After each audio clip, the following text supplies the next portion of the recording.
It was supposed to be the happiest morning of my life. My daughter's wedding day had finally arrived. The house was filled with flowers, laughter, photographers, and guests.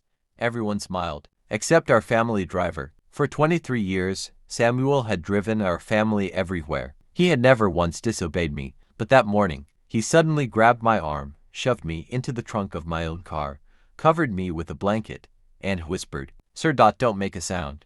Trust me, you need to see what happens next." I was furious. I thought he had lost his mind. 5 minutes later, I looked through a tiny crack in the trunk, and what I witnessed outside destroyed everything I believed about my own family. The wedding day began before sunrise. My wife, Margaret, had been awake since 4 in the morning, checking every decoration. My daughter Emily couldn't stop smiling as makeup artists surrounded her. She looked exactly like her mother had looked 30 years earlier. Watching her laugh filled me with pride. I believed I had given my family everything. A beautiful home, a successful business, a comfortable life. Most importantly, trust, or at least, I thought I had. Samuel knocked on my office door. "Sir, the florist forgot something." I sighed. "I'll come." As we walked toward the garage, he kept glancing behind us. He looked nervous. Too nervous. I asked what was wrong. He didn't answer. Instead, the moment we reached the car, he suddenly opened the trunk. Before I could react, he pushed me inside.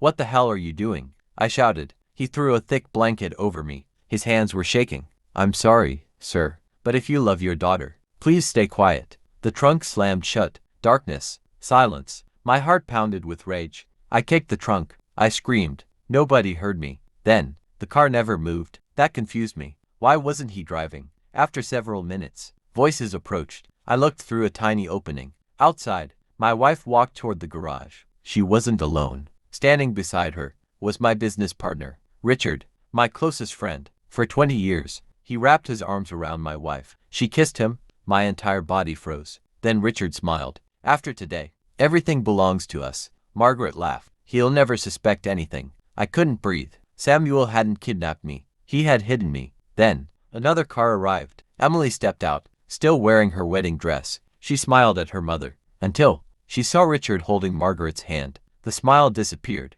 "What is this?" Emily whispered. Margaret tried to explain. Richard interrupted. "It doesn't matter anymore." Emily looked confused. Then Richard handed Margaret several documents. "Our lawyer says once your father signs these after the ceremony, the company is ours." Emily stared. "My father would never sign those." Richard laughed. "He won't know what he signs." My blood turned cold. Samuel had been right. There was a plan. A terrible one. Emily slowly stepped backward. "I can't believe this." Margaret grabbed her wrist. "You'll understand later." Emily pulled away. "No, Dad trusted both of you." Margaret's face changed instantly. "You don't understand how much money is involved." Emily shook her head.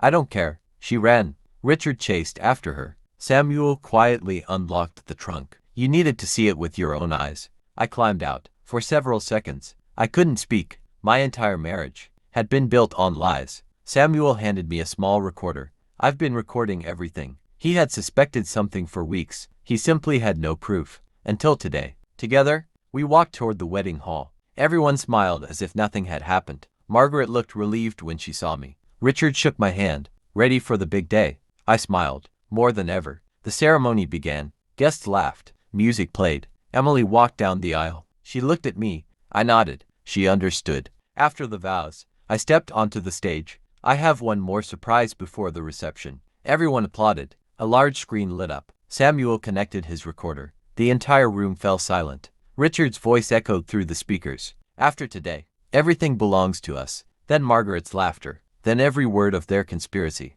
Gasps filled the hall. Some guests covered their mouths. Others stood in disbelief. Richard's face turned white. Margaret burst into tears. Neither of them spoke. There was nothing left to deny. Police officers entered the venue. Samuel had already contacted them. Richard was arrested for fraud, conspiracy, and document forgery. Margaret looked at me. "I'm sorry." For the first time in years, I felt nothing. No anger. No revenge. Only peace. Emily hugged Samuel. "You saved our family." He smiled. "I only protected the people who treated me like family." Months later, the business recovered. Emily and her husband built a wonderful life together. Samuel refused every reward I offered. He accepted only one thing: a seat at every family dinner. Because heroes don't always wear expensive suits. Sometimes, they wear a driver's uniform. and quietly save an entire family, without asking for anything in return. Sometimes the greatest betrayal comes from the people closest to us, and sometimes the greatest loyalty comes from the person everyone overlooks. That wedding day didn't just reveal hidden lies,